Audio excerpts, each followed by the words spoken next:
జై శ్రీరామ్. అందరికీ నమస్కారం. వెల్కమ్ టు న్యూస్ అఖండ. నేను మీ కస్తూరి శ్రీధర్. మిత్రులారా, పశ్చిమాసియాలో యుద్ధం ఇప్పుడు పతాక స్థాయికి అయితే చేరుకునింది.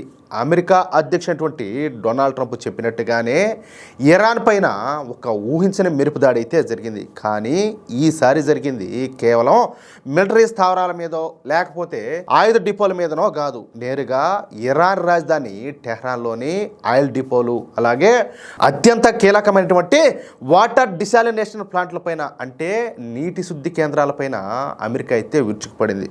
మీరంటే అది నిజమే. ఇది కేవలం ఆయిల్ వార్ మాత్రమే కాదు, ఇది ఇప్పుడు వాటర్ వార్, అంటే నీటి యుద్ధంగా మారిపోయింది అనమాట. అమెరికా చేసినటువంటి ఈ ఒకే ఒక్క పని గల్ఫ్ దేశాలన్నింటినీ కూడా చావువంచులేకి నెట్టేసింది. సరే, అసలు అమెరికా ఎందుకు ఇలాంటి సాహసం చేసింది? ఇరాన్ ఎదురుదాడి చేస్తే సౌదీ అరేబియా కావచ్చు, లేకపోతే దుబాయ్ లాంటి దేశాలు కేవలం చెప్పాలంటే వారం రోజుల్లోనే ఎందుకు కుప్పగోలిపోతాయి? ఈ భయంకరమైనటువంటి యుద్ధ వ్యూహం వెనక ఉన్నటువంటి అసలు రహస్యం ఏంటి అన్నది ఈ వీడియో ద్వారా చెప్పే ప్రయత్నం అయితే చేస్తా. సరే, వీడియోని స్కిప్ చేయకుండా చివరి వరకు చూడండి, ఓకేనా? నిన్న రాత్రి ఇరాన్ రాజధాని టెహ్రాన్ ఒక్కసారిగా దద్దరిల్లిపోయింది.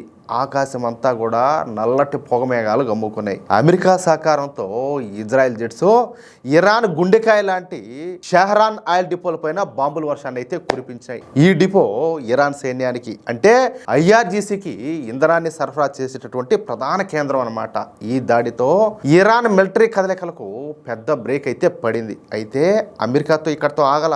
మానవత్వం గురించి మాట్లాడేటటువంటి అమెరికానే ఇరాన్లోని కేసెం ఐలాండ్ దగ్గర ఉన్నటువంటి వాటర్ డిసాలినేషన్ ప్లాంట్ ను పేల్చేసింది. చూడండి, ఇప్పుడు మీకు అర్థమయ్యేటట్టు చెప్తా. సముద్రంలో ఏముంటాయి? ఉప్పు నీళ్ళు ఉంటాయి కదా, ఆ ఉప్పు నీటిని తాగే నీటిగా మార్చేటటువంటి ఈ ప్లాంట్ ధ్వంసం కావడంతో వేలాది మంది ప్రజలు కనీసం చుక్క నీరు లేక అల్లాడిపోతారు. చెప్పాలంటే ఇది అంతర్జాతీయ చట్టాల ప్రకారం వార్ క్రైమ్, అంటే యుద్ధ నేరం కిందకే వస్తుందన్నమాట. కానీ ఈ డొనాల్డ్ ట్రంప్ మాత్రం వాళ్ళు మహిళలు అలాగే పిల్లల పట్ల క్రూరంగా ప్రవర్తిస్తారు. అందుకే ఈ శిక్ష అంట ఆయన చేసిన పనినే ఆయన అయితే సమర్థించుకుంటున్నాడు. ఎందుకంటే డొనాల్డ్ ట్రంప్ కదా, ఆ మాత్రం ఉంటుందన్నమాట మెంటలో. సరే, నాకు తెలిసి అసలు సమస్య అయితే ఇక్కడే మొదలైంది. అమెరికా ఇరాన్ వాటర్ ప్లాంట్ పైన దాడి చేసి చెప్పాలంటే పెద్ద తప్పే చేసింది. ఎందుకంటే ఇరాన్ తన నీటి అవసరాల కోసం కేవలం 3 నుంచి 4% మాత్రమే ఈ ప్లాంట్ పైన ఆధారపడుతుంది. మిగతా నీరంతా కూడా వాళ్లకు ఈ నదుల నుంచో లేకపోతే భూగర్భ జలాల నుంచో వస్తాయన్నమాట. కాబట్టి వాళ్ళకు పెద్ద ఇబ్బంది ఏమలే, టెన్షన్ పడాల్సిన అవసరం ఏమలే. కానీ గల్ఫ్ దేశాల పరిస్థితి ఏంది? సరే, ఇప్పుడు కువైట్ పరిస్థితి తీసుకుంటే కువైట్ లో 90% తాగే నీళ్లు ఈ వాటర్ డిసాలినేషన్ ప్లాంట్ నుంచే రావాలన్నమాట. ఒమన్ లో 86% ఈ వాటర్ డిసాలినేషన్ ప్లాంట్ పైన ఆధారపడి ఉండాలి. ఇకపోతే సౌదీ అరేబియాలో 70% నీళ్లు ఈ సముద్రపు నీటి శుద్ధి ద్వారానే వస్తుందన్నమాట. ఇకపోతే దుబాయ్ అలాగే ఖతర్లో 80% నుంచి 90% ఈ వాటర్ డిసాలినేషన్ ప్లాంట్ మీదనే ఆధారపడి అయితే బతుకుతున్నాయి. చెప్పాలంటే ఇప్పుడు ఇరాన్ చేతికి అమెరికా ఒక పెద్ద అస్త్రాన్ని అయితే ఇచ్చిందన్నమాట. నువ్వు మా వాటర్ ప్లాంట్ మీద దాడి చేసావు కదా, ఇప్పుడు మేము నీ మిత్ర దేశాలైనటువంటి సౌదీ అలాగే యుఏఈ ప్లాంట్ల మీద షాహిద్ డ్రోన్లు వదులుతామని చెప్పేసి ఇరాన్ విదేశాంగ మంత్రి హెచ్చరించాడు. ఎవరిని? అమెరికాను. అంతే కదా, ఒక్కసారి ఆలోచించండి. ఒక డ్రోన్ ఖరీదు యావరేజ్గా ఒక $30,000. అర్థమవుతుందా? కానీ ఒక వాటర్ ప్లాంట్ ఖరీదు వేల కోట్ల రూపాయలు. ఒక్క ప్లాంట్ కనుక పేలిపోతే 1 కోటి మంది జనాభా ఉన్నటువంటి రియాద్ లేదా దుబాయ్ నగరాల్లో తాగడానికి చుక్క నీళ్లు కూడా ఉండవు. ఇక్కడ గమనించాల్సినటువంటి మరో విషయం ఏంటంటే అమెరికా తన ప్రయోజనాల కోసం గల్ఫ్ దేశాలను చెప్పాలంటే బలి పశువులను చేస్తుంది.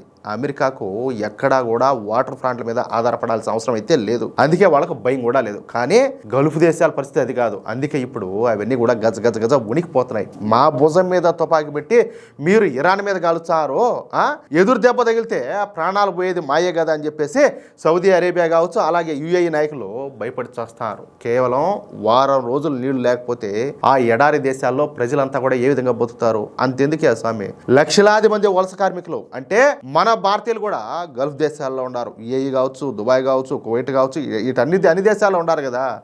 నీళ్లు లేకపోతే వాళ్ళు పడే బాధ అక్కడ వర్ణాతీతం. ఇది అతి పెద్ద స్థాయిలో ప్రజలు ఇబ్బంది పడేటటువంటి పరిస్థితిగా మారబోతోంది. మిత్రులారా, ఒకసారి ఆలోచన చేయండి. అగ్రరాజ్యమైనటువంటి అమెరికా తన స్వార్థం కోసం గల్ఫ్ దేశాల గొంతు ఎండుకుపోయే విధంగా ఈ వాటర్ వార్క్ అయితే తెరలైపోయింది.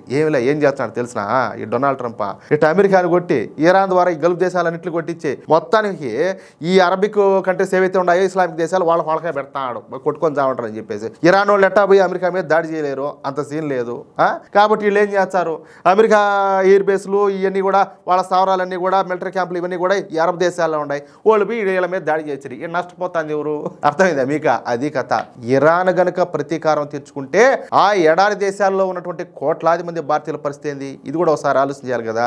అక్కడ చుక్క నీరు గనక దొరకపోతే మన వాళ్ళ ప్రాణాలు కూడా గాల్లో దీపాలలాగా మారిపోతాయి. కానీ మన దృష్టి ఏంటంటే ఈ క్లిష్ట సమయంలో మన దేశానికి నాయకత్వం వహిస్తుంది సామాన్యుడైతే కాదు, విశ్వగురు అయినటువంటి నరేంద్ర మోడీ గారు.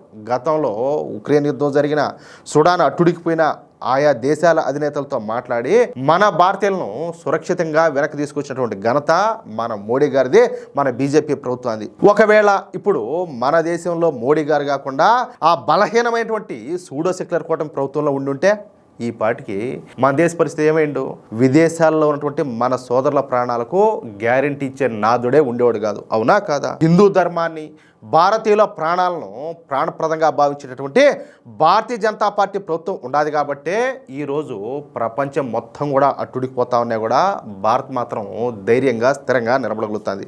అందుకే చెప్తున్నా, దేశం సురక్షితంగా ఉండాలన్నా, విదేశాల్లో ఉన్నటువంటి మన వాళ్లకు భరోసా ఉండాలన్నా మోడీ గారి నాయకత్వం ఈ దేశానికి శ్రీరామ రక్ష. మిత్రులారా, ఈ వీడియో కనుక మీకు నచ్చినట్లయితే వెంటనే లైక్ చేయండి. అలాగే మన మిత్రులకందరూ కూడా షేర్ చేయండి. మీ యొక్క అమూల్యమైనటువంటి అభిప్రాయాన్ని తప్పనిసరిగా కామెంట్ రూపంలో తెలియజేయండి. అలాగే ఇంతవరకు మీరు కనుక మన ఛానల్ను సబ్స్క్రైబ్ చేసుకున్నట్లయితే ఖచ్చితంగా సబ్స్క్రైబ్ చేసుకోండి. జై శ్రీరామ్, జై హింద్, భారత్ మాతాకి జై.